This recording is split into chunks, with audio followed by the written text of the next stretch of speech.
Buenos días, espero que todos se encuentren bien de salud, al igual que sus familiares. En esta presentación voy a hacer un breve repaso sobre los signos de puntuación y sus usos en impresos y manuscritos, sobre todo en manuscritos novohispanos. Agradezco a la doctora Marina Garone el haberme invitado a este seminario y a que podamos compartir los conocimientos, o más bien compartir, que yo adquiera los conocimientos que ustedes tienen sobre la imprenta.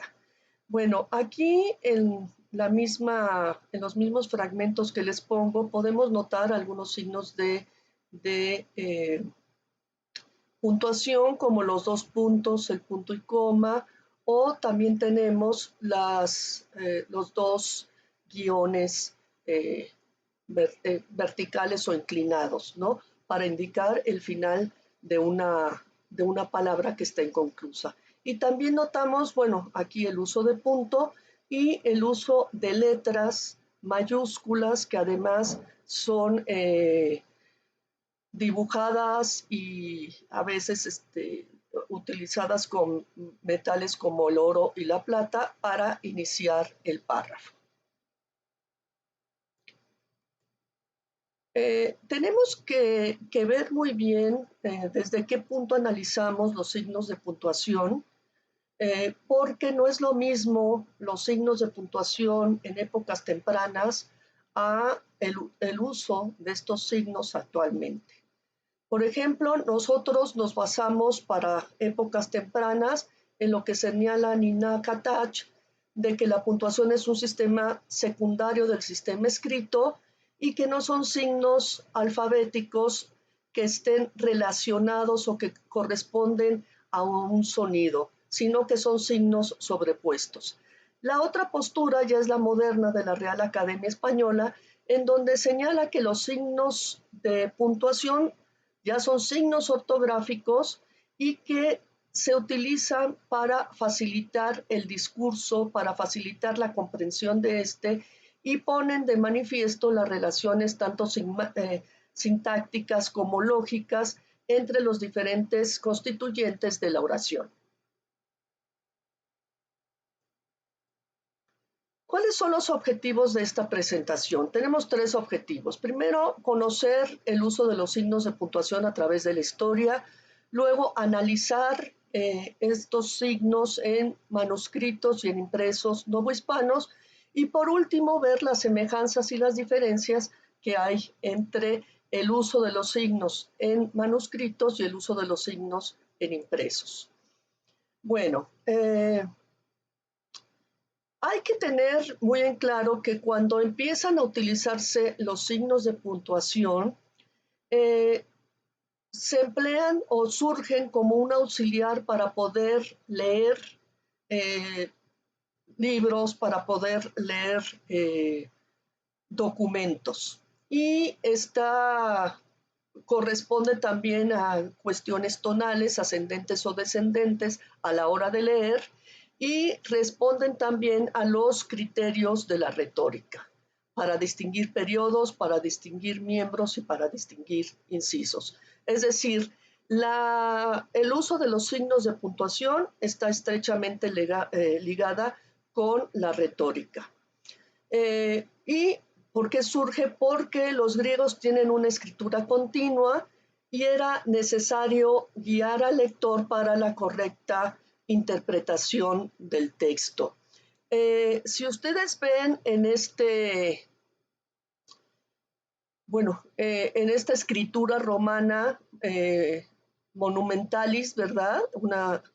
Tenemos puntos que separan las letras. Este también era uno de los usos de los signos de puntuación. Separar las palabras, no separar las letras, separar las palabras para poder interpretar mejor lo que se lee.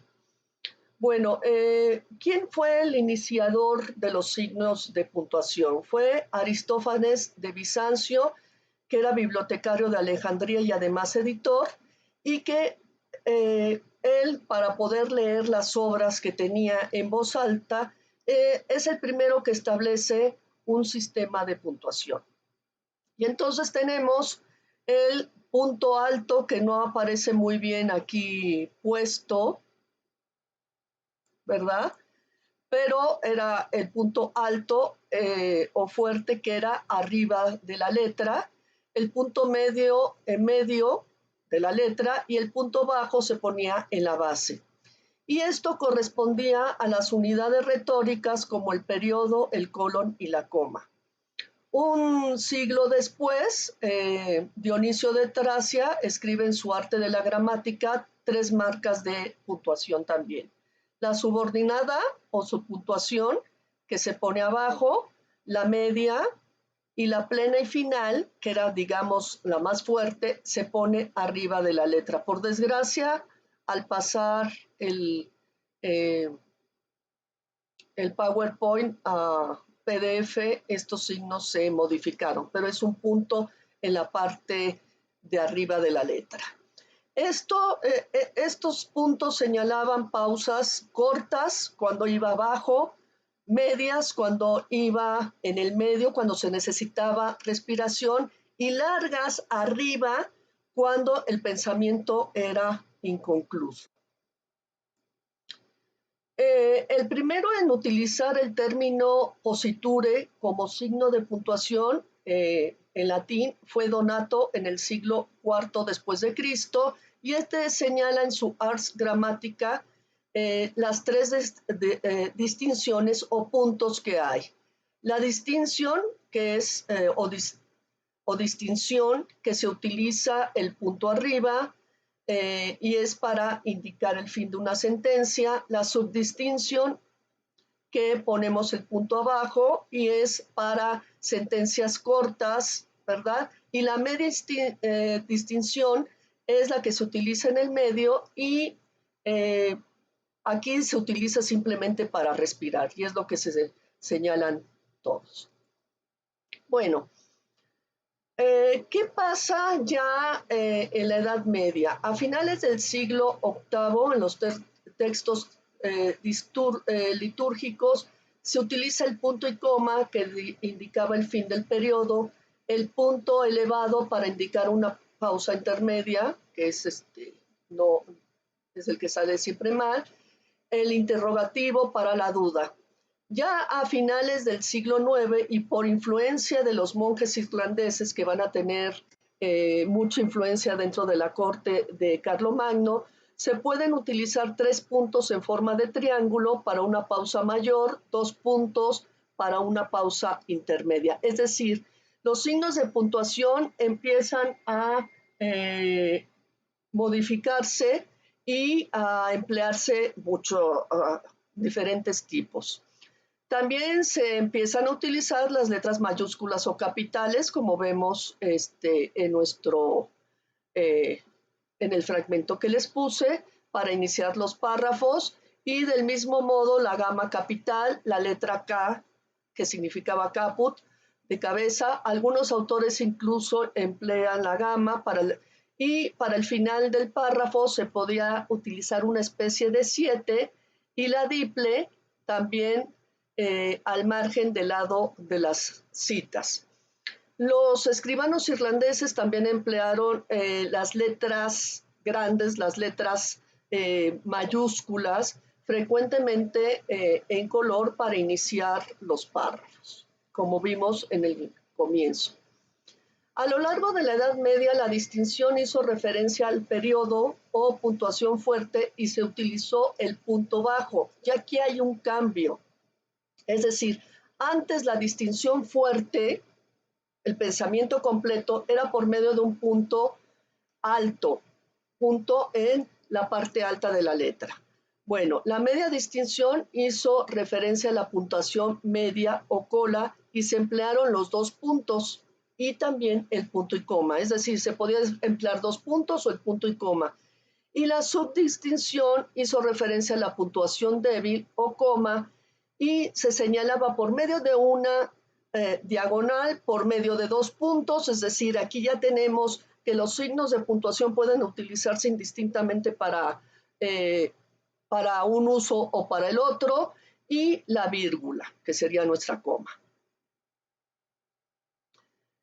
Bueno, en cuanto a la puntuación española en la Baja Edad Media, Bleco advierte que en las cancillerías y en los escritos monacales se conocían las ars dictaminis, las cuales se desarrollaban principalmente en Italia y Francia, y cada una tenía sus signos de puntuación.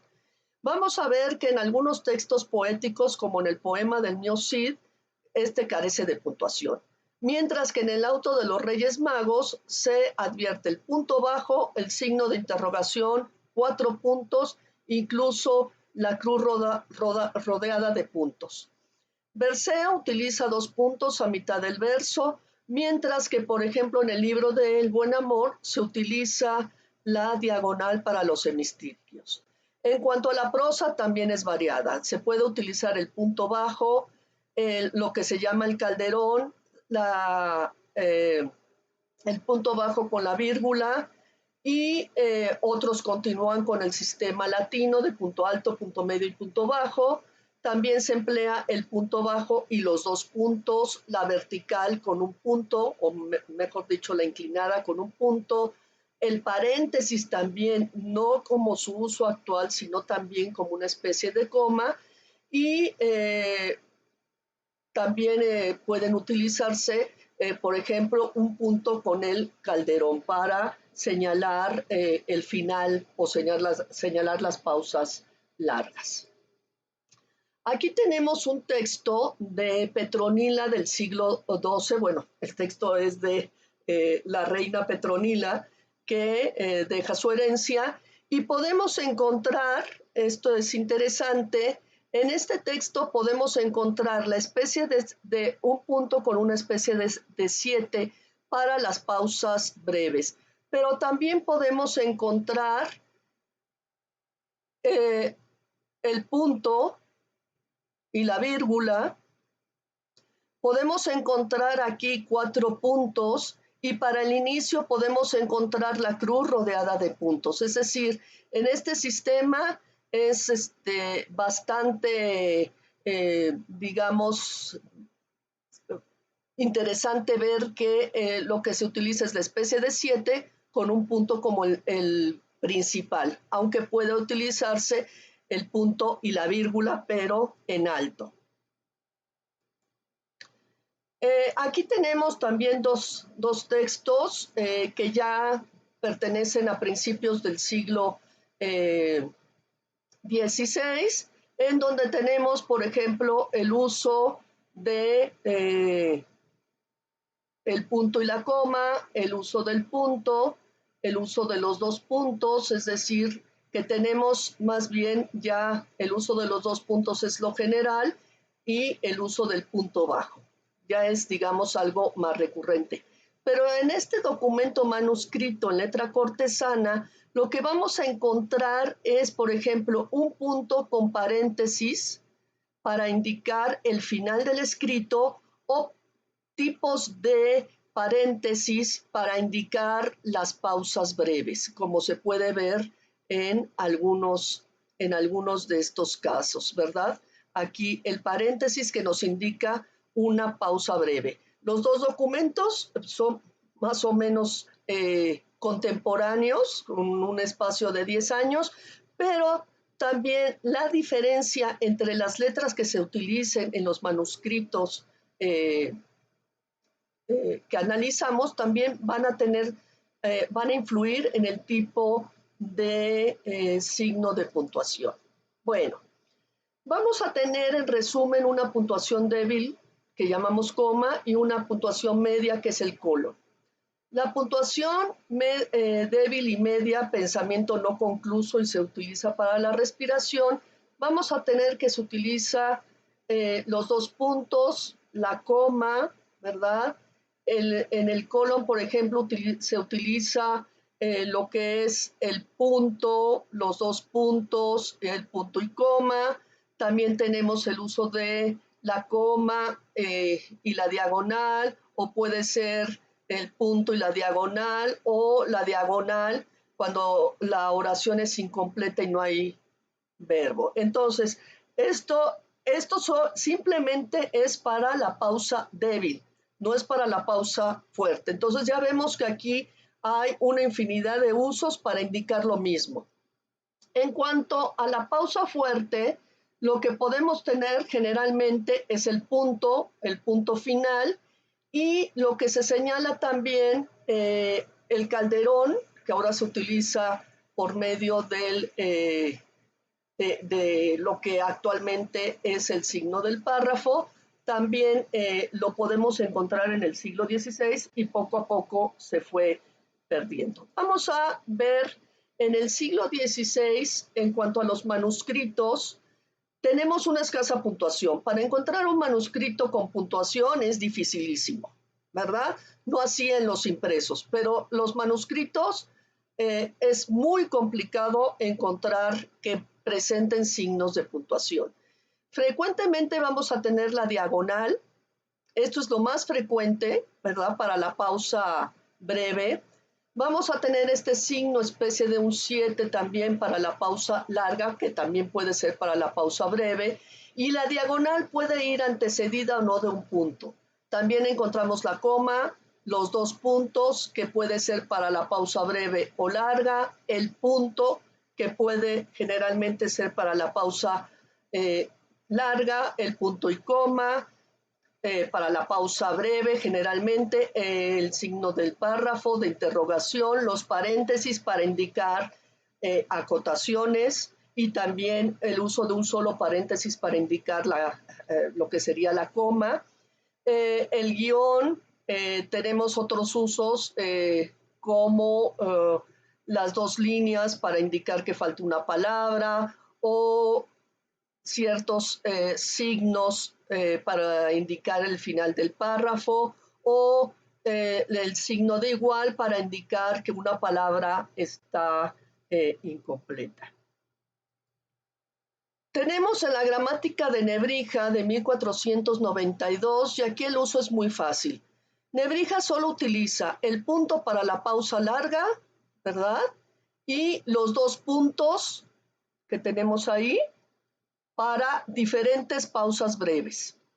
Entonces, aquí se reduce, y es más o menos lo que habíamos visto en el otro impreso, se reducen los signos de puntuación a dos generalmente: el punto para pausa larga y los dos puntos para pausa breve.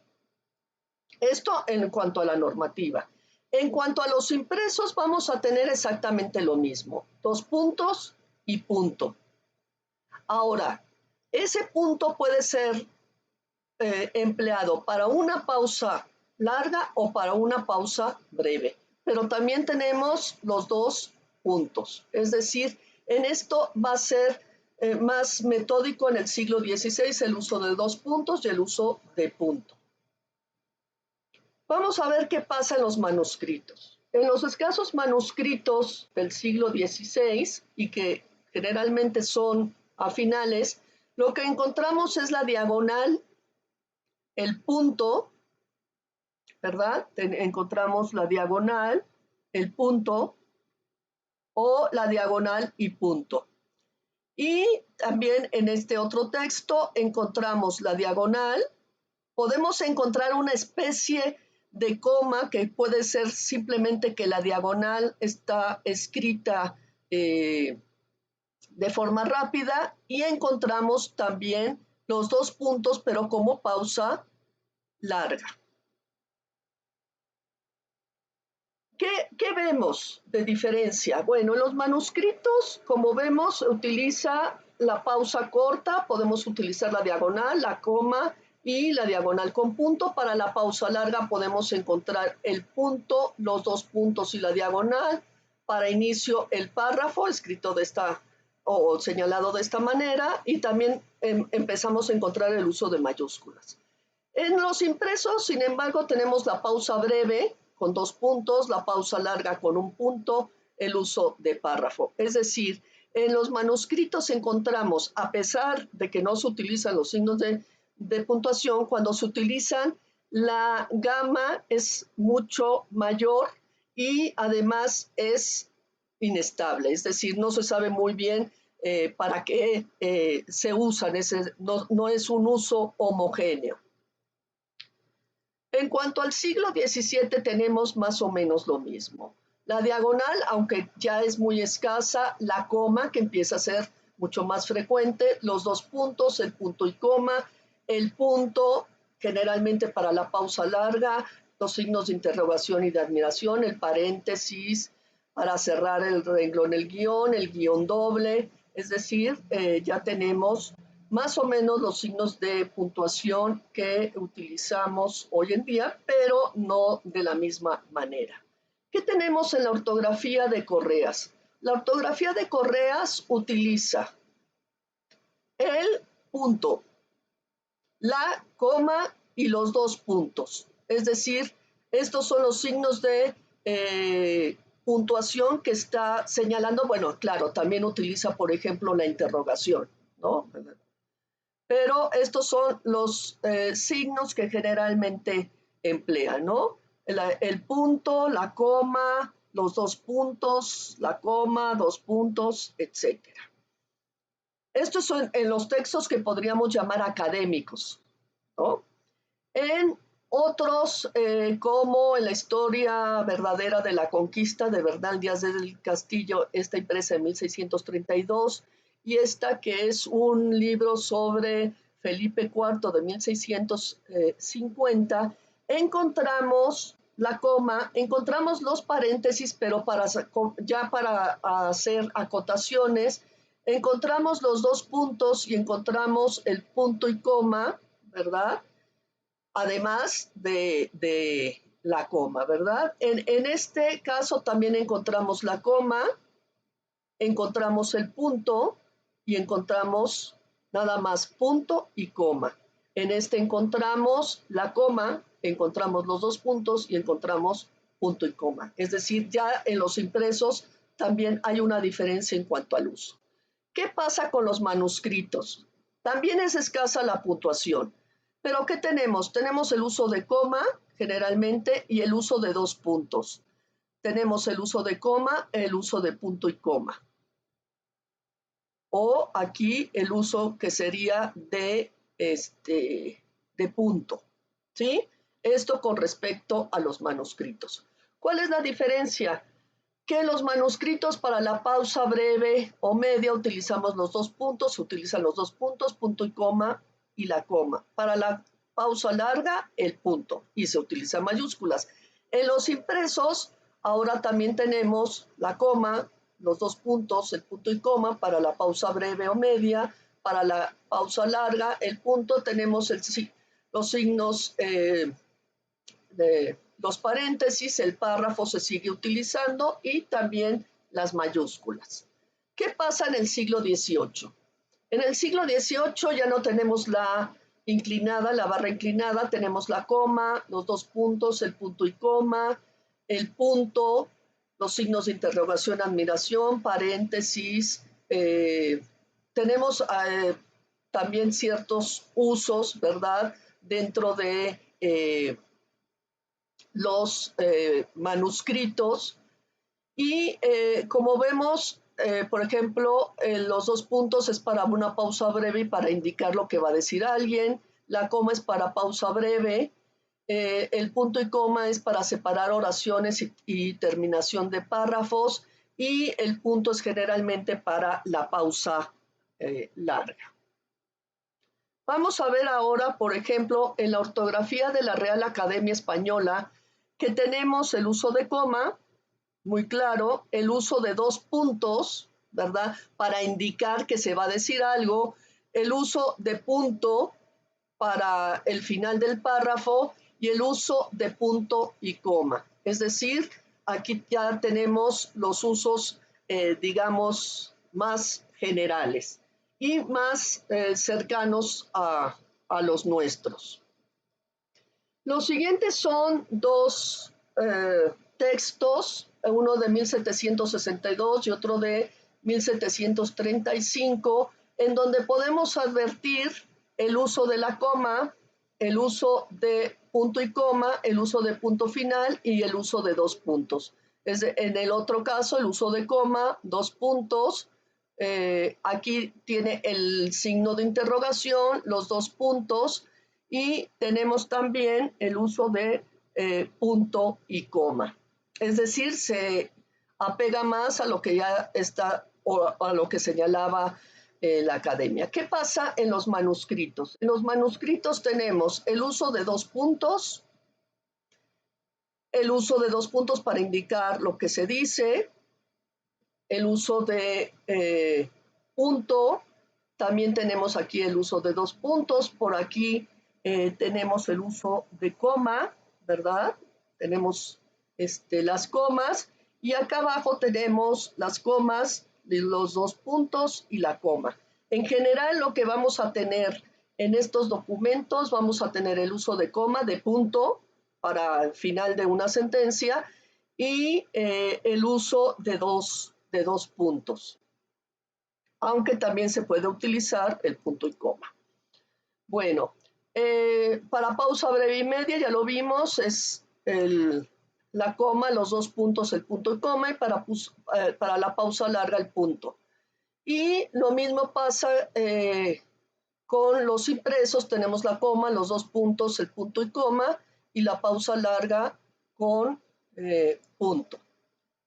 Bueno, ya para las conclusiones vemos que en un principio los signos de puntuación estuvieron ligados con la retórica y con la lectura. Pausa breve, pausa media y pausa larga, y se empleaba un punto colocado en diferente altura con respecto a la letra.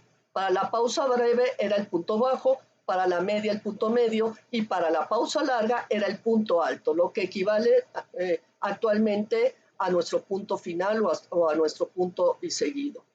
Con el paso del tiempo, los signos de puntuación se fueron complicando, tanto que incluso las escuelas tenían sus propios usos de los signos y se caracterizaban por ellos. Ya en el siglo XVI, pero sobre todo en el XVII y en el XVIII, podemos advertir un uso más uniforme y, digamos, más coherente. El siglo XVI se presenta como el más confuso, incluso porque en los manuscritos no se utilizan signos de puntuación, pero tenemos esto en manuscrito muy diferente a lo que se utiliza en el impreso, ¿verdad? Y vemos que, por ejemplo, tenemos la barra inclinada tanto para pausa larga como para pausa breve, ¿sí? En los siglos XVII y XVIII vemos que ya son mucho más homogéneos el uso, tanto en el mismo siglo entre los impresos como en los manuscritos, como en el siglo XVIII en los dos casos. Bueno, pues con esto termino. Espero haber dado un panorama muy general de lo que son los signos de puntuación, que hay que investigarlos mucho más porque también el tipo de letra puede alterar el uso. Así como había escuelas que tenían sus propios signos de puntuación, también hay tipos de letra que emplean determinados signos de puntuación. Muchas gracias.